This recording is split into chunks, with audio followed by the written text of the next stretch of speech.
seen it all, you haven't seen anything. Loosen up, guys. Hello?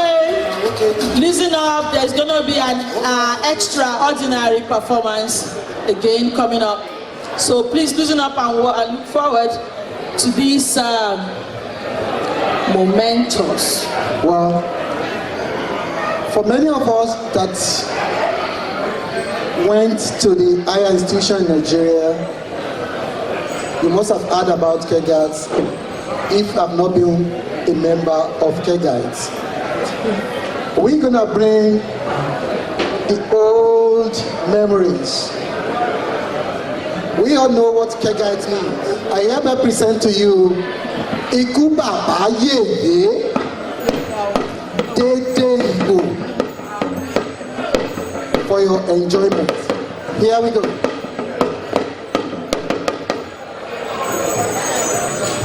Ẹ ṣe wo ẹkú dédé ìwò yìí.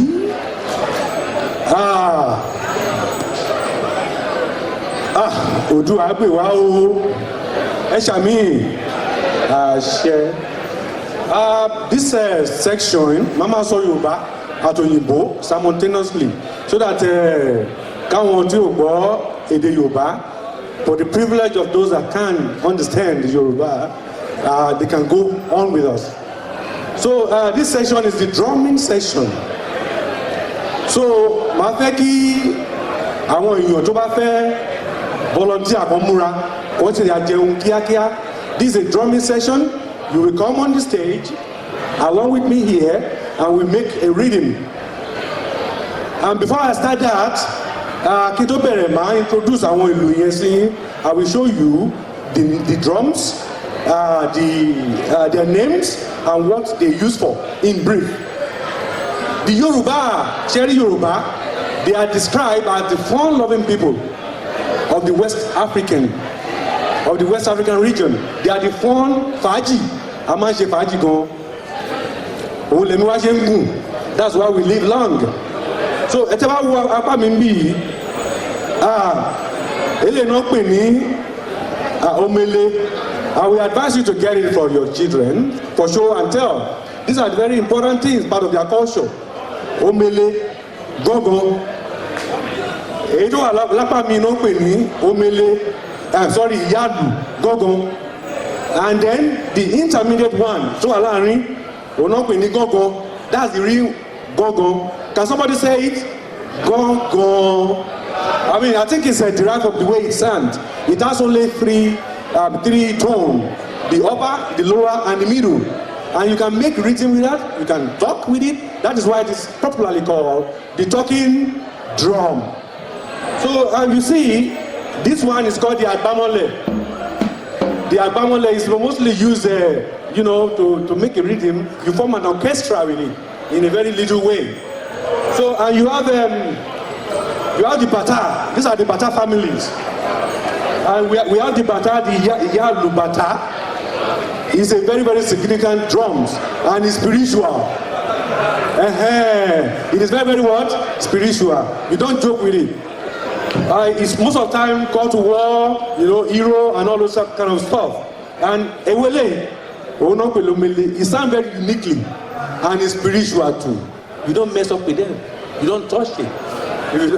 But you can touch it today. I give you the freedom, all right? So I want people to and this one is called the shekere. Shakers, you see how it is? I must tell you something today. Every music in the world came from Africa. Every music, whatever. You call it jazz, you call it pop, you call it anything, came from Africa. But we lost it, and we give it to them, they came back to us, and they call it different name. Behave. So now, I want us to just, people to volunteer and come and make some reading with me. Okay, come up and pick one. We are going to make it. I'm going to just teach you a little bit how to go. Adults are welcome to. Okay, pick any. Pick anyone you like. More left, please. Yeah. Ladies are encouraged too. Ladies are encouraged. Everybody, black, white, green, purple, yellow. The drum doesn't know. You can't differentiate with that, please. Come on, have one. You don't want? Wow. Bye-bye, you're welcome.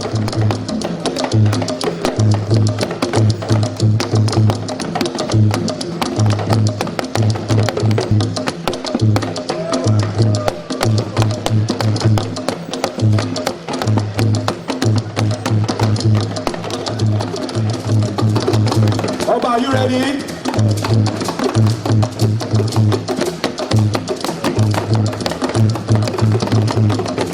Because as we are playing that drum, this one is used, most of them in the palace. You see the person playing, and somebody will be saying some incantation to welcome the king. So now in the Yoruba, we are welcoming the king to the throne. We are with that.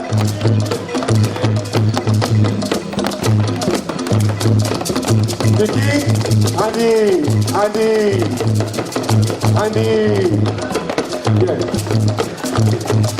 we are saying the arrival of the king and the queen. Blessing the drummers. This is typical of what happens in the palace sometimes when the king is happy.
The great one.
ẹ̀yin tèkó ẹ̀yin tèkó tẹ̀wé àmìbà.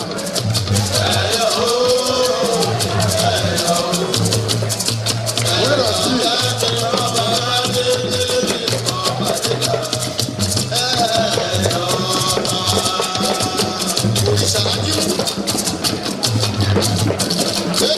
The cultural happening in Lagos State, the Eyo Adamori. Let's go, let's do it.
And the Supremo Orado. And the Supremo Orado.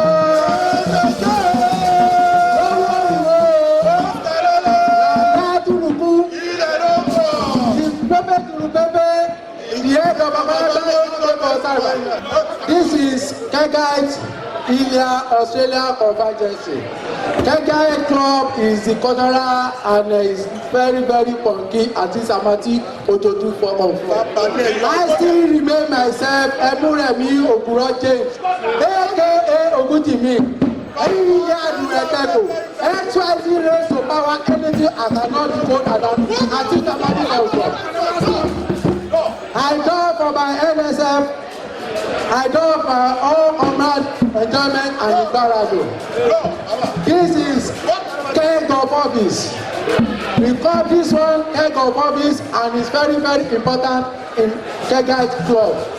Because if there is no this keg of office, there is no Kegite Club. Kegite Club is not a secret court. We are enjoying our Igaladu artist Amati Ojoju conference. So, all Sonjitos, all Ekowas, I drop my cocoa. Drobito Amati Ojoju conference, I drop my cocoa. May you work and never report stop. Unity still remain. Diversity, Badafega, accountability, we shall know that.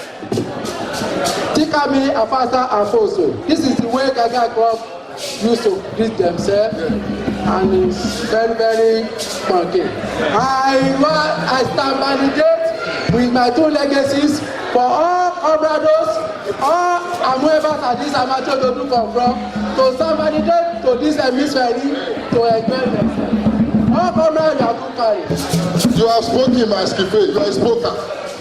Now we want to bless Holy Water Pesque. All services in absentia, in present, to join me to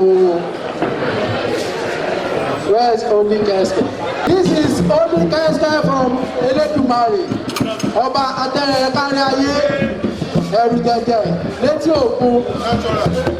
I want all Caribou hemispheres to join me Atula. Hi, Chief Emuremi Okuro James, aka Ogutimi. I still remember myself with my two legacies. My Chief SYC raised to power anything I cannot do. Sorry, replace. I hereby bless this holy water and this Amati Ojoju for anybody, any Arab to imbibe in this holy water. To be a very funky Amati Ojoju. She basically have landed.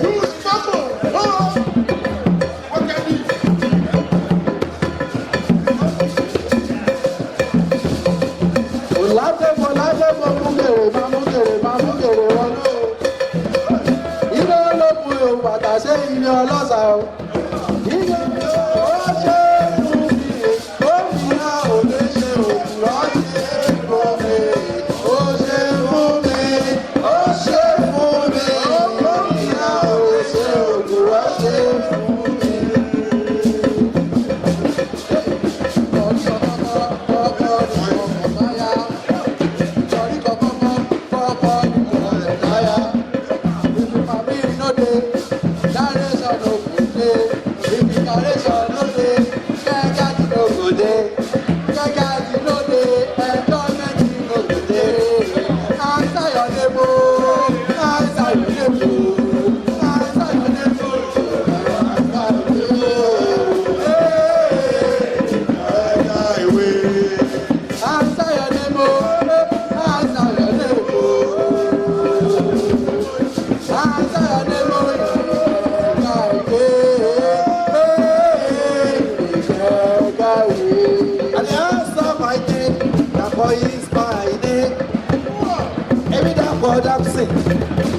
Ọmọ alájà, àdé answer my name, ẹ̀yà answer your name o, answer your name, ẹ̀yà báyìí là ń ṣe lé pàdé ọmọ ẹlẹ́bù, báyìí là ń ṣe lé pàdé ọmọ ẹlẹ́bù.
we can't go for longer. I'm hoping you enjoy the care guides. Thank you very much. As we advance with the program, we have Ìròyìn Ẹ̀fẹ̀, which is called mock news. Let us listen to Ìròyìn Ẹ̀fẹ̀, which is a mock news. Just mock. Don't take it so seriously. It's nice, but it's mock. Ẹ kálẹ́ o. Èyí ni ìròyìn láti iléeṣẹ́ móhùnmáwòrán Ajánlékòkò ti òpópónà Kòsóṣì ní ìlú Ifẹ̀, Australia. Orúkọ tèmi ni Muibat Abdul. Orúkọ arákùnrin wa ni Máyọ̀wá Ìjà Òdọ́là.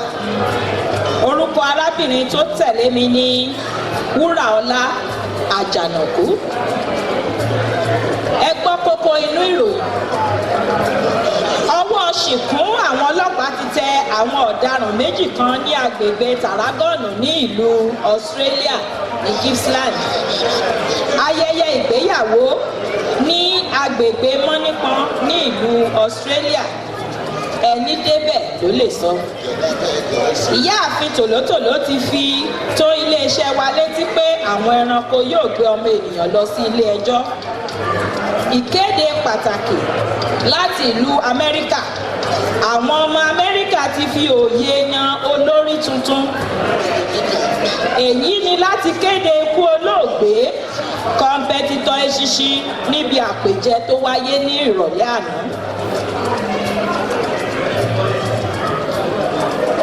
Ẹ gbọ́ ìròyìn náà ní ẹ̀kúnrẹ́rẹ́.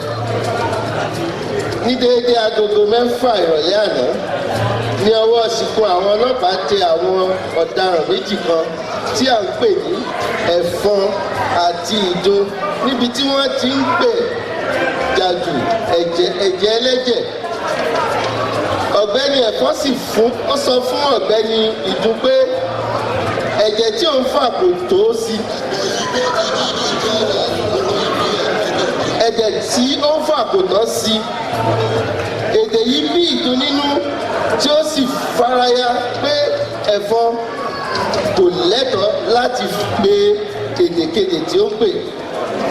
Nígbà tí òun jẹun lọ́wọ́, ká tó wí ká tó sọ, Ẹ̀fọn fi ìgbónára fọ́ Ìdó létí tí Ìdó sì Ẹ̀fọn fi ìgbónára fọ́ Ìdó létí tí Ìdó sì fi ìfọ́tí olóyìn fún Ẹ̀fọn. Ẹ̀fọn ṣubú yakata ó sì dákú lọ gbọ̀nrangandan. Ọpẹ́lọpẹ́ nọ́ọ̀sì àgbà matron Ààyàn. Ọpẹ́lọpẹ́ nọ́ọ̀sì àgbà matron Ààyàn tí ó ṣe ohun tí àwọn elégbòogi ń pè ní CPR fún ọ̀gbẹ́ni Ẹ̀fọn kí ó tó lajú padà sáyé. Ọ̀gá àwọn ọlọ́pàá ọ̀gbẹ́ni Ìgbálẹ̀ ti gbé ọ̀rọ̀ náà lọ sí ilé ẹjọ́ báyìí o. Ẹ̀sùn tí a fi kan ọ̀daràn wọ̀nyí ni ẹ̀sùn ìpáǹle àti fífi ipá mu ẹ̀jẹ̀ ẹlẹ́jẹ̀. Ọ̀dájọ́ àgbà ọ̀gbẹ́ni Ìkólẹ̀ jẹ́ kí ó yé wa pé wọ́n jẹ̀bi ẹ̀sùn tí a fi kàn wọ́n, ó sì sọ wọ́n sí ẹ̀wọ̀n gbére pẹ̀lú iṣẹ́ àṣekára. Ayẹyẹ ìgbéyàwó wáyé láàrin arábìnrin Gbọ́lá àti arábìnrin Gbọ́lágadé ní ìlú Mọ́nípọn ní Australia lọ́sẹ̀ tó kọjá. Ọ̀pọ̀lọpọ̀ ènìyàn jàǹkàn-jàǹkàn ló pèsè síbi ayẹyẹ náà. Ìyàwó dókítà,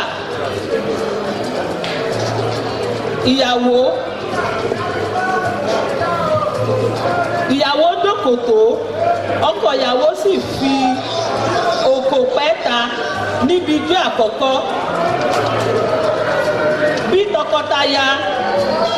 Bí tọkọtaya wọ́n ṣe eré ìdíje tí àwọn méjèèjì sì gbé igbá orókè lápapọ̀. Níbi ayẹyẹ yìí ni arábìnrin Sudan kan pinnu pé tí òun bá tún ayé wá ilẹ̀ yorùbá ni òun yóò ti yan ọkọ níbi tí orí rẹ̀ wú dé. olóyè àgbà fẹ́mi gbẹ́gẹ́dẹ́ ni ó bá wa ya àwòrán. ẹnu òkọ̀ròyìn ẹni tó bá débẹ̀ ló lè sọ. wọn ò ní fi wá pamọ́ lọ́dọ̀ nǹkan ẹ̀yẹ àwọn ọmọ wa o àmì àṣẹ. àwọn adìyẹ tòlótòló ewúrẹ́ màálùú àti ẹja ti pinnu láti gbé àwọn ọmọ ènìyàn lọ sí ilé ẹjọ́ lẹ́yìn ìpàdé ọlọ́dọọdún ti nsb tí ó wáyé ní oṣù tó kọjá. ní ibi ìpàdé yìí ni àwọn dókítà bíi dókítà òjó àti bẹ́ẹ̀ bẹ́ẹ̀ lọ sọ̀rọ̀ lórí ewu tó wà nínú ara sísan tí wọ́n sì rọ àwọn ènìyàn láti máa jẹ ewébẹ̀ lọ́pọ̀lọpọ̀. ọ̀gbẹ́ni ẹja sọ pé ohun tí ó bí òun nínú jù lọ ni pé nígbà tí àwọn ènìyàn bẹ̀rẹ̀ sí fomijó tóró ọ̀rọ̀ tí wọ́n sì bẹ̀rẹ̀ sí béèrè ó jẹyọ pé ẹja jíjẹ dára ju ẹran jíjẹ lọ. èyí ló fà á tí dókítà ayénímọ àti ìdílé rẹ̀ fi ṣí ojú sí ẹja jíjẹ. ìgbésẹ̀ yìí fa ìjàmbá àti ìrúkèrúdò fún àwọn ẹja nínú ibú. ẹ̀fọ́ àti ewé sàláàdì tí wọ́n ní kí wọ́n jẹ kò ní ìtumọ̀ sí àwọn ènìyàn yìí rárá nítorí pé ọ̀gbẹ́ni yusuf abubakar nínú ìfọ̀rọ̀jomitoro ọ̀rọ̀ sọ pé ẹran lamọ̀ tí ń jẹwé. èyí ni láti kéde pé ọ̀gbẹ́ni donald trump ti wọlé ìbò ní ìlú amẹ́ríkà. kàyéfì ni ọ̀rọ̀ náà jẹ́ fún ọ̀pọ̀lọpọ̀ ènìyàn jákèjádò gbogbo àgbáyé. ju gbogbo rẹ̀ lọ ohun gbogbo ṣíṣe pọ̀ ju gbogbo rẹ̀ lọ ohun gbogbo ṣiṣẹ́ pọ̀ fún rere bí àṣà àwọn olùṣọ́ àgùntàn. ohun gbogbo ló sì ní ìdí yìí ni àyípadà fi máa ń wáyé. ó lè dùn wá nígbà mìíràn ó sì lè le nígbà mìíràn ṣùgbọ́n ní ìgbẹ̀yìn adùn ni yóò gbẹ̀yìn ewúro. nínú ìfọ̀rọ̀wérọ̀ wa ni a ti rí àrídájú pé ọ̀gbẹ́ni barack obama olórí orílẹ̀-èdè amẹ́ríkà yóò lọ sinmi sí ilé rẹ̀ ní ìlú ìjẹ̀bú lẹ́yìn ìgbéjọba sílẹ̀. àṣì ọmọ abínibí ilẹ̀ yorùbá ni ìyàwó ní barack obama àti ìyàwó rẹ̀. ọmọ ìlú ìjẹ̀bú ni ọ̀gbẹ́ni obama tí aya rẹ̀ sì jẹ́ ọmọ bàbá àti ìyá wa. olóyè àgbà dókítà andy esisi moses adépọ̀jù ní ìlú ìbàdàn. àwọn ìbàdàn ti múra láti pàdé wọn. aṣọ ẹbí wa fún àwọn tí ó bá fẹ́ wá dé airport lọ́jọ́ náà. ẹ ké sí arábìnrin wa fatima mahmood fún àlàyé lẹ́kùnrẹ́rẹ́. èyí ni láti kéde ikú olóògbé kọmpitítọ̀ eṣinṣin tí ó kú tìfun ní déédéé agogo 6:30 ní ìrọ̀lẹ́ àná nínú ìjàmbá aṣọ tábìlì. ìṣẹ̀lẹ̀ yìí wáyé ní ilé ọ̀gbẹ́ni ajánlẹ̀kòkò tí ó pe àpèjẹ barbecue ní ìlú brainbrook ní australia. ọmọ ọgọ́rin-lé-nírinwó ni olóògbé jẹ́. ó fi ọ̀pọ̀lọpọ̀ ọmọ àti ọmọ sílẹ̀ sáyé lọ. àwọn ìdílé ṣíṣí ti ṣe ìlérí pé ìjà ṣẹ̀ṣẹ̀ bẹ̀rẹ̀ ni o nítorí pé nígbà tí ọwọ́ àwọn ọmọ bá ti tẹ èkú idà tán wọn ò béèrè ikú tó pa bàbá wọn. ẹ̀yin yorùbá ẹ lọ gbáradì fún ìjà eṣinṣin nítorí pé sọ́mà ti wọlé dé. kí á tó mú ìròyìn náà wá sí ìparí ẹ tún gbọ́ kókó inú rẹ̀ lẹ́ẹ̀kan sí i. ọwọ́ ṣìkún àwọn ọlọ́pàá ti tẹ àwọn ọ̀daràn méjì kan ní agbègbè tarragona ní ìlú gippsland. ayẹyẹ ìgbéyàwó ní agbègbè mọ́nípọn ní ìlú australia. ìyáàfin tòlótòló ti fi tó iléeṣẹ́ yìí létí pé ẹranko yóò gbé àwọn ọmọ ènìyàn lọ sí ilé ẹjọ́. Ìkéde pàtàkì láti ìlú Amẹ́ríkà. Àwọn ọmọ Amẹ́ríkà ti fi òye yan olórí tuntun. Èyí ni láti kéde ikú olóògbé kọmpẹtitọ ẹṣin níbi àpèjẹ tó wáyé ní ìrọ̀lẹ́ àná. tó a kò rí jù báyìí lọ àwa láàmà wá èyí sì láàmà bá ọlọ́wọ́ onífẹ́ nìkan ọ̀kan ṣe wá o àṣàkẹ́ olóde ẹ̀fọ́ kásùn re o. Ó dàbọ̀ ọ̀nà o, ó dàrọ̀ o. Thank you, DJ. Thank you, sir. Hello, all. Are you still with us? Are you still with us? Thank you for your patience. We are going to be finishing very, very shortly. But at this time, we are going to be presenting some award to some people in our midst. So please listen to your name. You might be called.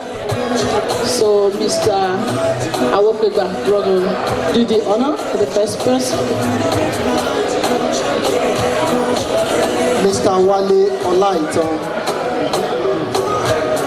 Mr. Wale Olaitan, let us appreciate him. He was our ex-interim president of this association, Caretaker Committee 2013 to 16.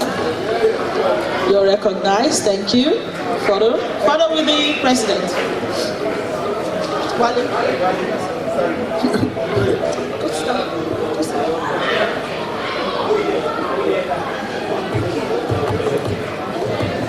Well, we have Mrs. Bosede Adetifa. Ìyáàfin Adetifa,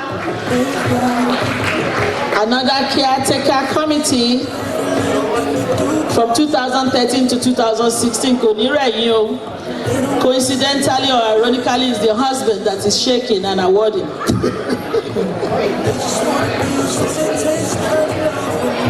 So deserving. Thank you.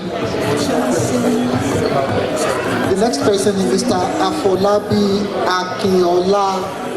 Mr. Afolabi Akinola, Caretaker Committee 2013 to 2016. Mr. Akinola is very versatile. All in all, able secretary. Thank you for your service to the community. You are doing really well.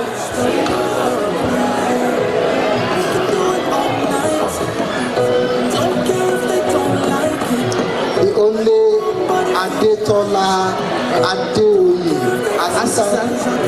Assistant Treasurer of the association. Ẹ pàtẹ́wọ́ fún ọkọ òyìnbó.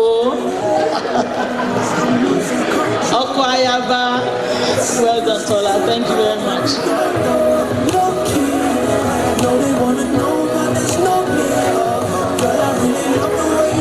Thank you, Tola. and we have Mr. Lopeye Oyekanmi. Lopi. At the time, Lopi was the youngest Yoruba member. Welcome. Thank you, Lopi, for what you do, for appreciating your heritage. Good man. In absentia, Tonija Waniko. we have in absentia Mr. Dolapo Oyekanmi. Assistant Youth Coordinator of the association, Lope, would you take that for Dolapo? Thank you.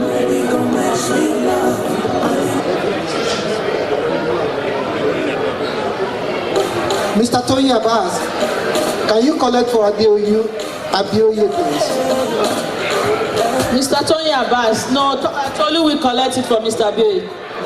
Tola, I beg your pardon. Tola, come and take for Mr. Abioye is in Singapore, so. Adeolu Abioye. It's funny that these people that are collecting the awards, their friends or family are collecting as well. It just ran in the family. That's true. Mr. Abiola Falayojo. Do we have anybody from Ijesha to collect for Falayojo? Any Ijesha here to collect for Folayajo? No one. That's all right. Okay. We'll keep it for him. Okay.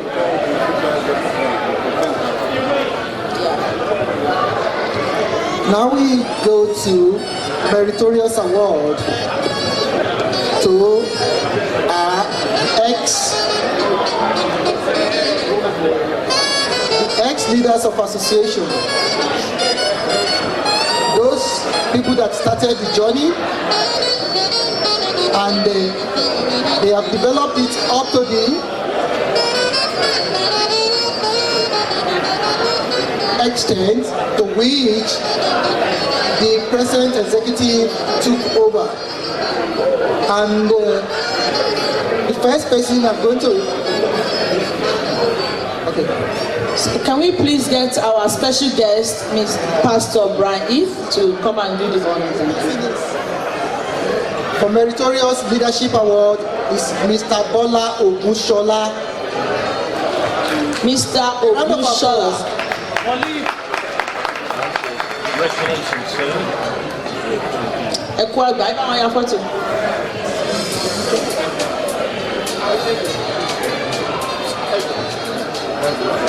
Still on Meritorious Leadership Award, we have Mr. Femi Akinola. Oga Femi is our DJ. I remember the last one of the meetings that you coordinated as the president of the association then at the park. You've done really well. Thank you.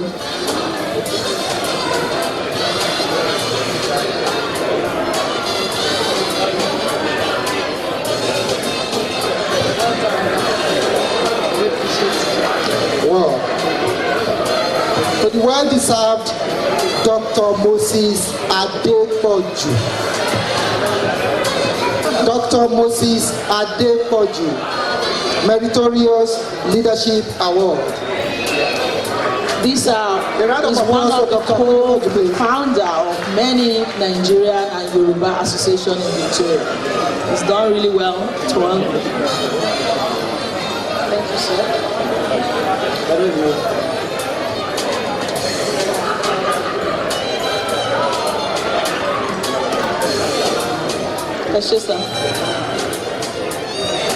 Well, Mr. Olawale Olaitan, Meritorious Leadership Award. A round of applause for Mr. Olaitan, please. Mr. Olaitan, you might need a truck to take your awards home tonight.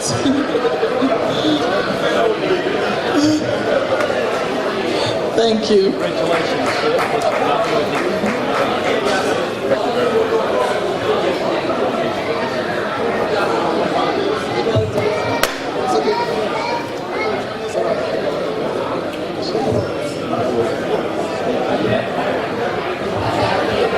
For the one and only Professor Kolawole.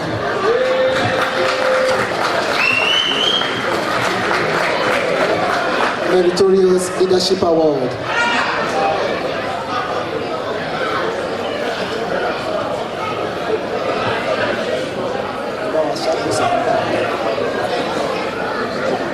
Please appreciate our Baba for us. So, Round of applause for him. thank you, sir, for what you do. Appreciate you.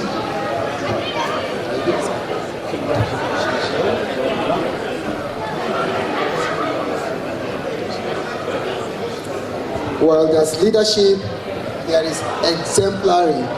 So we might release Pastor Brian now to have a seat. Thank you very much, sir. Appreciate it. We are progressing to Exemplary Supporters Award.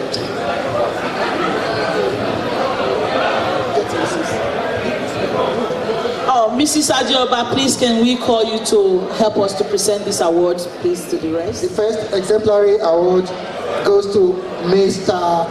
Toyi Abbas, the coordinator of all social activities. A round of applause for the care guides. Come on! Oh, it's just around the corner. Coincidentally, our mama no look for me.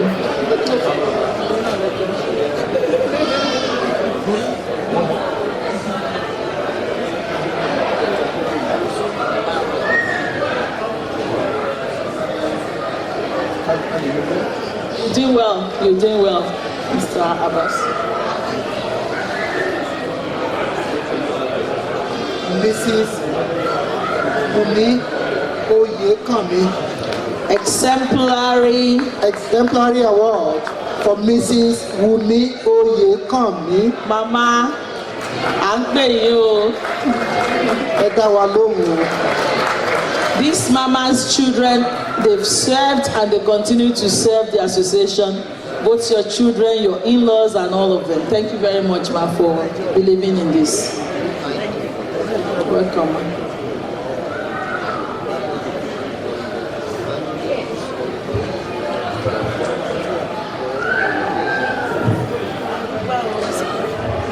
Well, I have the last exemplary support award for Dr. Akinshola Akibiyi, and Mrs. Temi Ajayi will be collecting it on his behalf.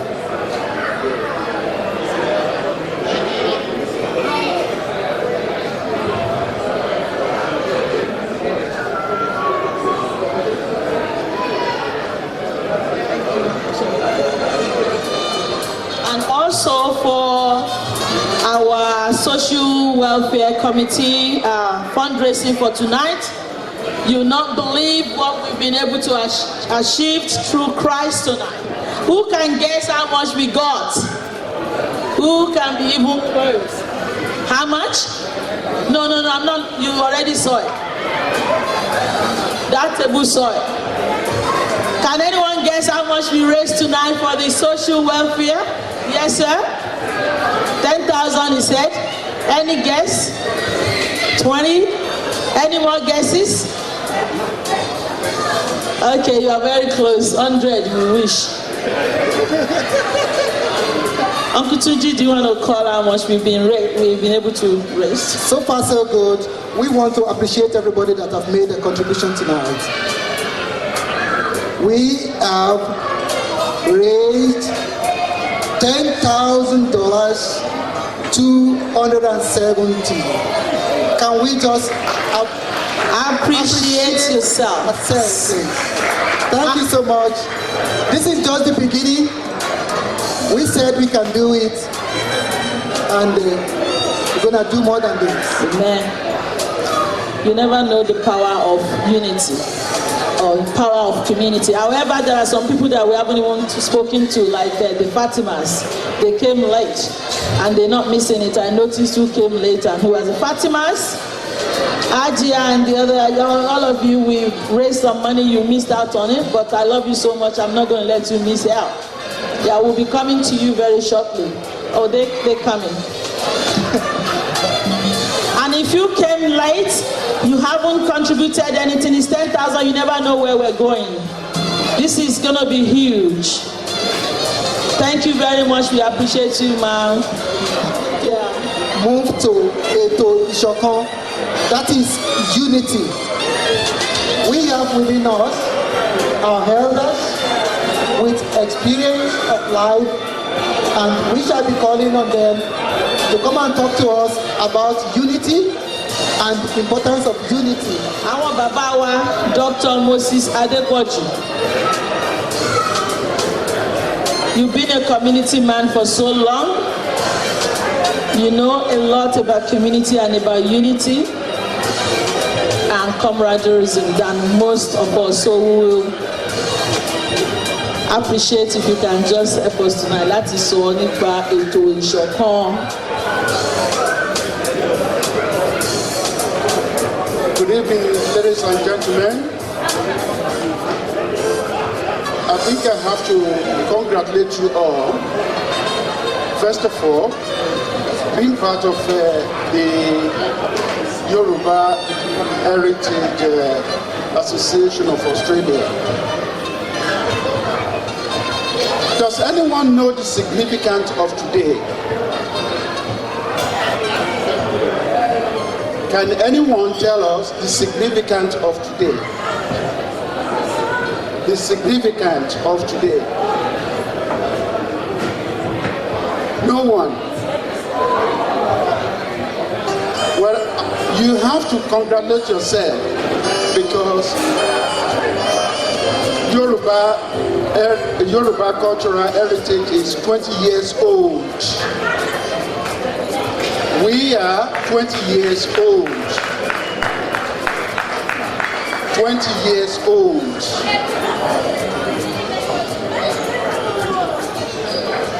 And I know many of you have contributed significantly to the development of this association. It has come a long, long way.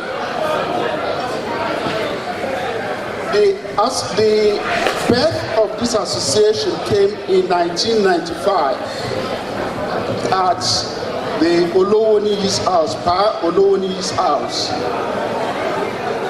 And officially, it was launched in early 1996, where late Ife Adioba became the first chairman of this association. There are a lot of people that has contributed to this organization up to today. And we know that this organization will grow. There are a lot of foundation members here tonight. Professor Kolawole is one of the foundation member. Mrs. Ife Adioba, Mrs. Ayo Oyekami. Actually, she was the third secretary of this association. And one thing that I want us to understand very clearly is we need documentation.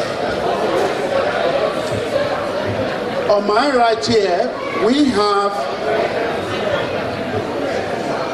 the ex-chairperson, Bola Ogushola, was also a chairman of Yoruba Heritage Club.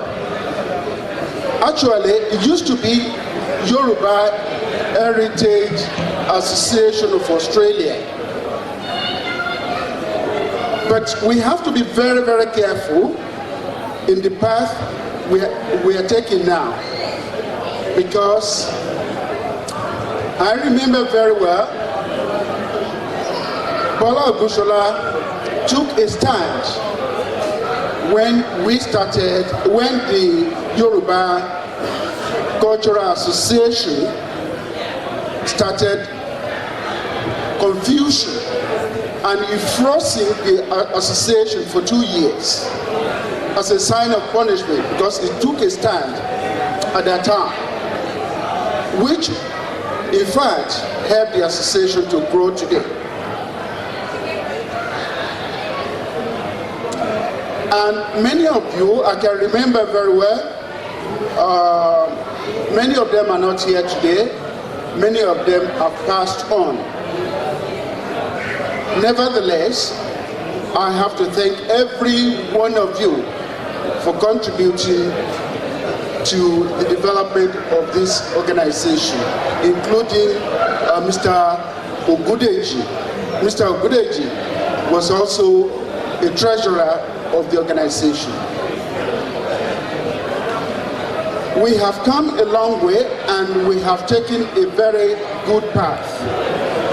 Having said that, good things are yet to happen to this organization because the population is growing. Yoruba is a dynamic group of people. We are part of Nigeria, and Nigeria is part of us. And we contribute significantly to the development of Nigeria. So also the development of Nigerian society in Australia. The most stable organization so far in Australia here is in Victoria. So we have to congratulate ourselves for being what we are. Even though many of us are facing some, we're getting older, if I put it that way. But we're still here to support the organization. Because the organization never died, but only the people that died. Look at this evening, we saw the young ones. They are learning the language, in which the language classes we started in 1994. But that's to show that it's the people that passed on, but the organization still remains. So my piece of advice to the current executive, because they've started on the good framework, consultation is very important, having a focus is very important, and communication. Because if you communicate to the members and you recognize, no matter how little every member has contributed, you will get more and they will participate more. So, ladies and gentlemen, I thank you, and you have to thank yourself for being part of this new development. The executives, I thank you for inviting me. And I want to say to you that I will ever be in support of whatever you do. Thank you very much.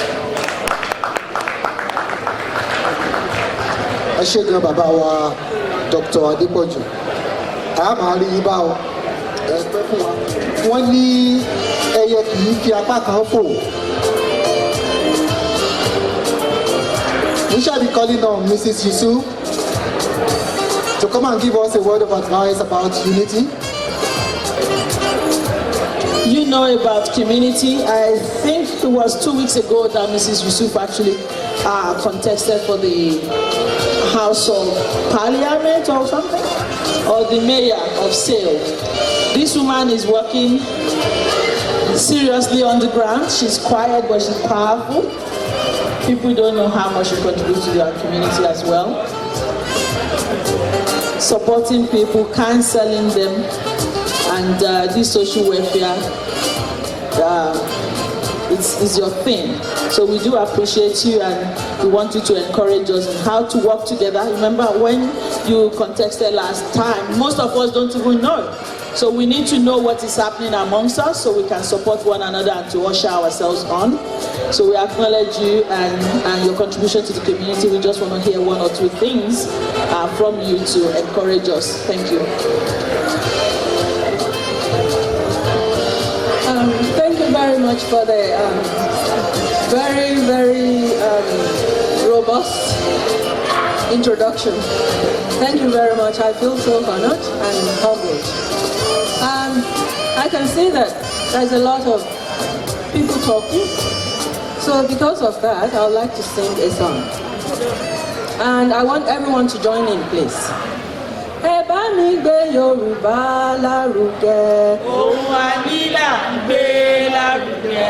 Ẹ bá mi gbé Yorùbá lárugẹ. Ohùn ànílà ń gbé lárugẹ. Yímú yímú kó mi àyímú. Ohùn ànílà ń gbé lárugẹ. Pẹ̀gàn pẹ̀gàn kó mi àpẹ̀gàn. Ohùn ànílà ń gbé lárugẹ. Ìpàkọ́ ò gbọ́ṣù tì bẹ́ẹ̀ ni mo sọ. Ohùn ànílà ń gbé lárugẹ. Yorùbá wù mí máa má ṣàyílò máa gbé lárugẹ. Yorùbá wù mí máa má ṣàyílò máa gbé lárugẹ. Round of applause for her, please. Like my friend and my sister said, I don't talk much in public. I always like to lie so low, but I'll say a few things about unity. Actually, when I was told to come and talk about unity today, I was thinking from which perspective to look at unity. And then I realized that we are first Nigerians, before we are Yorubas. And in that light, we always unite together when we want to do something that has to do with Nigerians. And when it has to do with Yoruba society or any other society, some of us, including myself, we want to alienate ourselves. Sometimes I myself am guilty of that. I'll say, oh, I don't want to be involved with anything that has to do with Nigerians, or I don't want to involve myself with anything that has to do with the Yorubas. Why is that? Because we have created a kind of impression for ourselves that we can live in isolation. We can live aside from other people around us. Or because we are now in Australia, we don't want anything to do with Nigerians, or we don't want to have anything to do with anything Nigerian. That's the way I used to say it.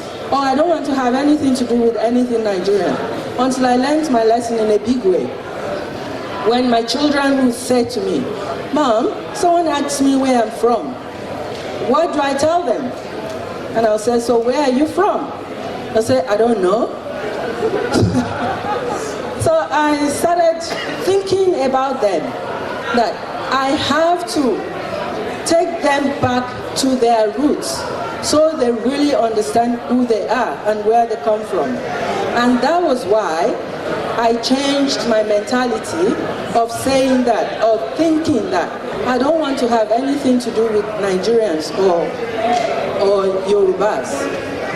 And in that, if we look at it from that perspective, we'll see that we have to be united wherever we are, as Nigerians or as Yoruba people.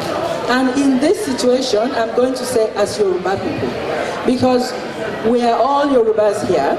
Even if you are a guest of the Yoruba people today, you are a Yoruba person. So we have to be united. And there's a saying that united we stand, divided we fall. And there's a Yoruba saying that àgbájọ ọwọ́ la fi ń sọ̀yà, àjèjì ọwọ́ kan ò gbẹ́rù dórí. That I'll interpret that for those of us that doesn't understand Yoruba. You can't lift a heavy load with one hand to your head. You need both hands to be able to do that, which means you have to work hand in hand to be able to achieve. And when we work hand in hand, we are able to encourage each other. We are able to exalt each other. We are able to achieve better.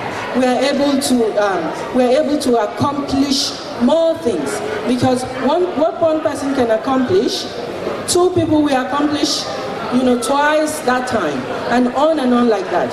So I'm just going to encourage us as Yoruba people, like we have started this organization about 4 years ago, or about 20 years ago, but people started being active, a few years ago in this organization, and I'm actually very proud to be a part of it. I was never a part of it until like 4 years ago. So I didn't even know anything like this existed. I'm sure there's so many other people out there that don't even know that something like this is in existence. So if we can encourage those people, let them know that it is more beneficial than harmful to separate yourself from your people, because your children will ask you, they will query you, why didn't you let me mix with my people? Because eventually they're going to ask you, who am I? How do you want to express to them that they have no identity?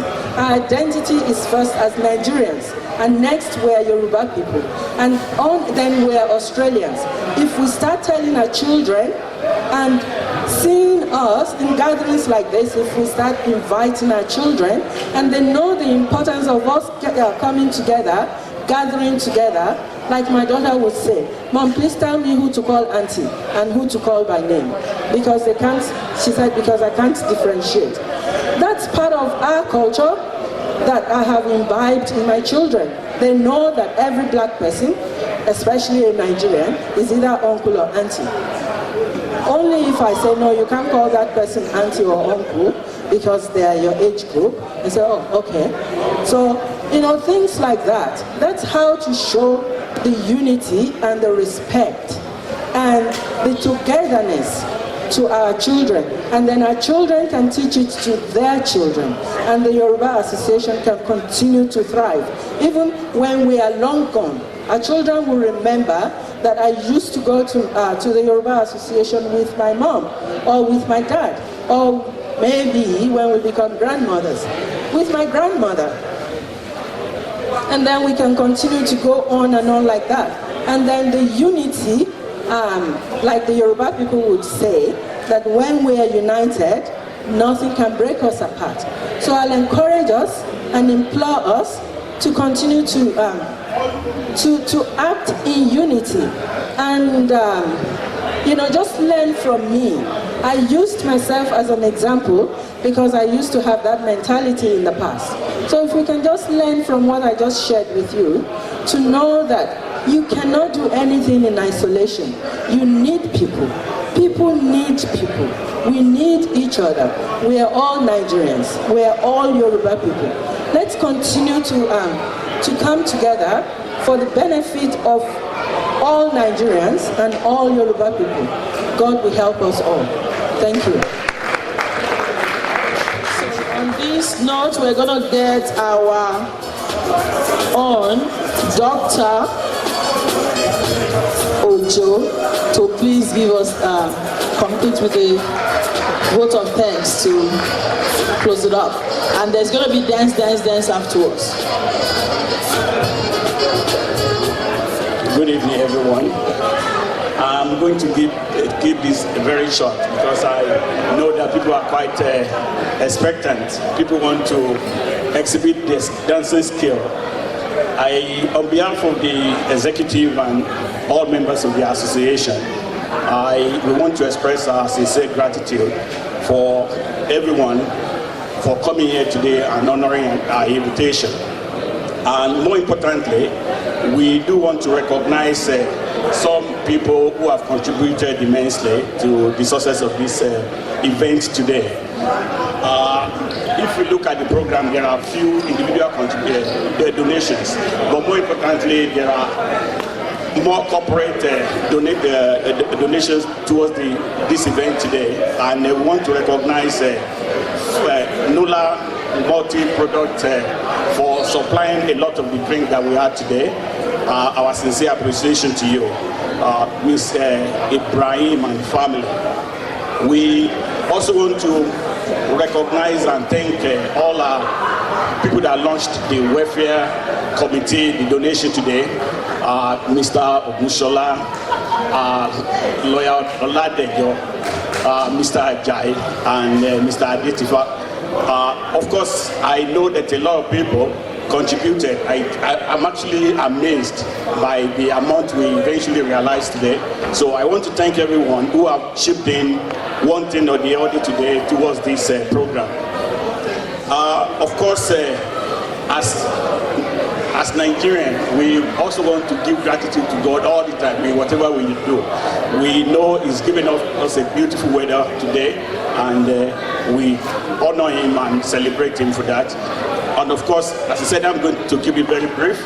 I guess what is left for us is just to exhibit our skill this evening. And I wish you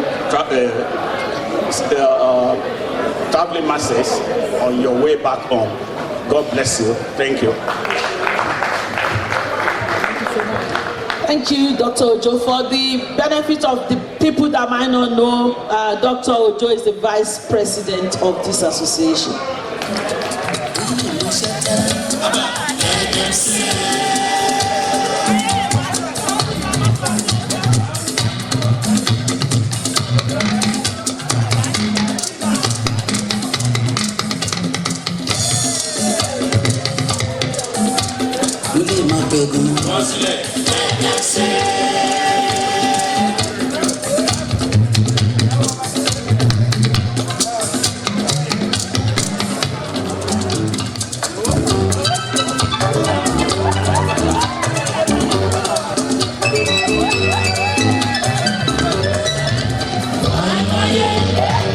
Thank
you.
Ibi tá tí mo dùn yẹn wá. Kò lè yé wọn rárá o, kò lè yé wọn. Àṣé dáńdáńdáń, àfọ̀kẹ́jọ sọ̀rọ̀. Àbá dáńdáńdáń, àfọ̀kẹ́jọ sọ̀rọ̀. Jẹ́kájò, jẹ́kájò, jẹ́kájò, jẹ́kájò, ìjọba ṣe náà yá. Oníwèrè lu wèrè ẹ̀ o. Ẹ̀jọ̀.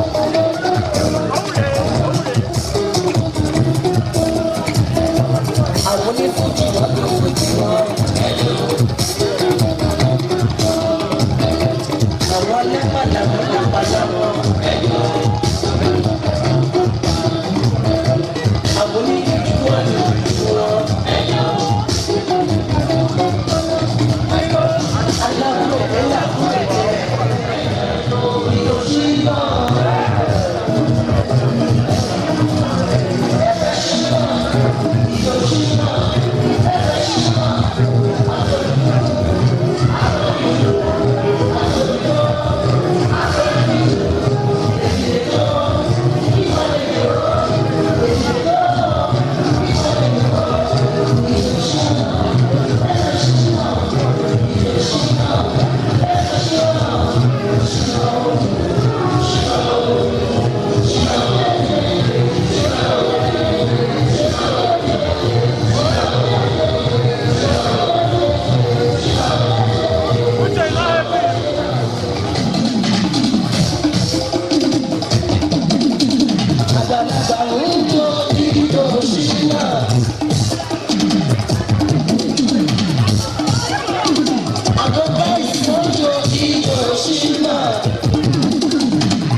Bẹ̀rẹ̀ kojú.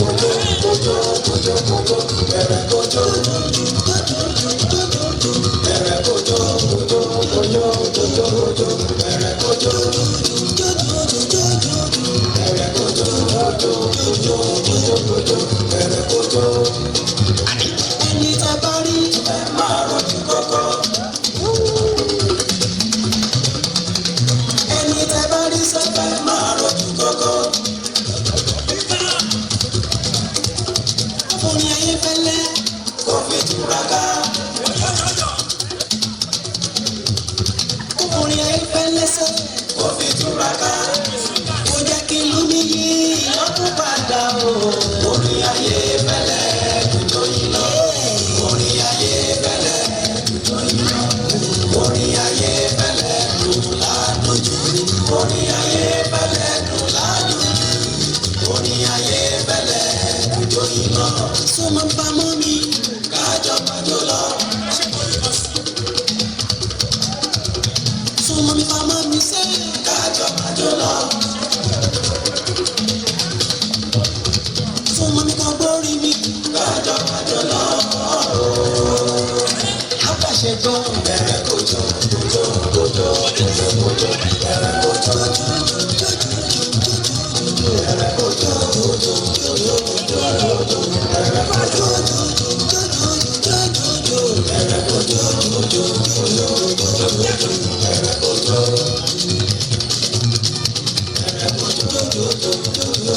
kójó bẹ̀rẹ̀ kójó.